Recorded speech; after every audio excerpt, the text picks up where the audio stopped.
पासून एक इंचभर पण मागं हटणार नाही. उलट इंचानं हे आंदोलन मोठं होत राहील. आणि म्हणून माझ्या जन्मदिवसापासून पूज्य आणि आता सक्तीची वसुली खास करून कुठल्याही बँकेच्या मॅनेजरनं सक्तीची वसुली कर्जमाफी होईपर्यंत केली तर त्याच्या थोबाळ्यात मारल्याशिवाय राहणार नाही. आम्ही त्याच्यासाठी एक आंदोलन मुंबईच्या मेन बँक ब्रँच मध्ये पण करणार आहोत. माझी बँक, मी अध्यक्ष आहे तेपर्यंत सक्तीची वसुली होणार नाही. मी आहे ना, मी जबाबदारीने बोलतोय.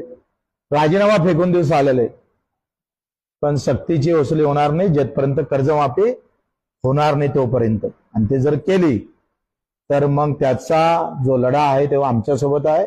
अधिक 200 गुन्हे दाखल झाले तरी 72 आम्ही लढू. त्यासाठी आम्ही सज्ज आहोत. हे लढे आम्ही आरपार करणार आहोत. आणि नव्याचं जुन्याचं नवं